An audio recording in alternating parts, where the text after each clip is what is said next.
In my entrepreneur series, we're talking about business plan basics, and today we're going to break down the executive summary as the first section of a business plan. What goes into the executive summary, why it's important, those kind of things. It is probably the most important section of any business plan, except maybe the financial model, but there's a part of the financial model included in the executive summary, so I would say, if I had to pick one section of a business plan, the executive summary is the most important section, especially if you don't have a separate standalone executive summary, which basically is a repeat of the same information, as a standalone document separate from the business plan that you're going to give to a potential investor or banker, etc. Within the business plan, the executive summary is the most important section because it represents a snapshot or a comprehensive summary of the entire business plan. So every business plan absolutely has to have an executive summary. So let's talk about what goes into it. Basically, everybody who writes business plans probably has a slightly different view of what goes in there, or possible options that you can include or not include, those kind of things. But I'm going to give you a general overview of what I do for an executive summary and why it's important. First of all, think of the name. Executive summary, by definition, it's a summary of the entire business plan. So you're going to have, at minimum, a short summary of each section, each additional section of the business plan is going to be included in the executive summary. For example, in one of the other segments that I recorded on business plan basics, I talked about all the different sections that I include in a business plan. For example, a company summary, the product or service description area, the management team, etc., etc.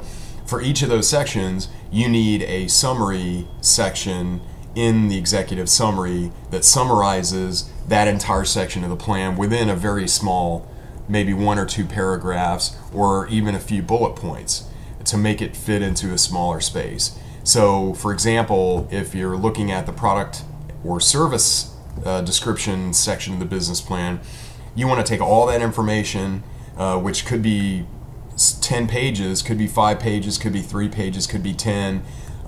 You have to take all that information and distill it down to either a short list of bullet points that describe the product or service offering, or at least a paragraph or 2, but it has to be summarized in a small section. So all of those sections of the plan like that, you have to take that full body of information and summarize it down, distill it down to a small area so it can fit in the executive summary. It doesn't take up too much room, but still provides the reader with the essential information from that section of the plan.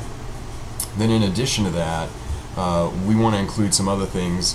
I start the executive summary with a problem and solution statement, basically to let the reader know right up front exactly what problem your business is addressing and the solution that your business provides. Also, I have a why now section in there, which basically is a sense of urgency or a call to action type of statement that tell the investor why now is the right time for your business to enter the market.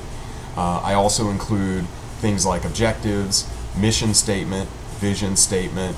Also, there's a financial summary table in there that shows all 5 years, and I usually include top line revenue for 5 years, annual data, top line revenue, EBITDA, EBIT typically, and then net income.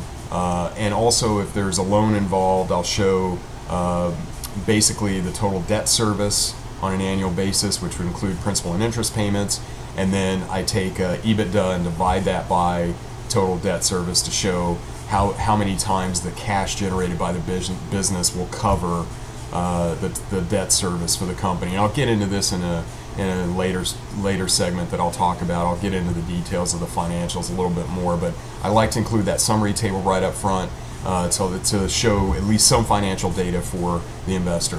Also, within the objective, I typically show how much money that the entrepreneur needs to raise and kind of a breakdown or use of funds table to show the investor where their money would go if they invest in the business, so they have an understanding of what the money is used for. And also, I put an implied valuation statement typically to show the investor based on typically year 5 EBITDA, some kind of multiple on that number, what the business is projected to be worth at the end of year 5. so the investor can get some idea of the potential return on their investment. And again, valuation is a tricky area, and we'll get into that in a lot more detail later, but I like to include that. And then at the end of the executive summary, I like to include basically a summary statement that basically asks the reader to make contact with the entrepreneur to discuss everything in the business plan in greater detail, to schedule a meeting or at least ask questions, do a phone call, something like that. So that statement would include a little bit of summary data on what the performance is expected to be, and then contact information for the entrepreneur, and kind of a call to action statement there as well to motivate the reader to contact the entrepreneur.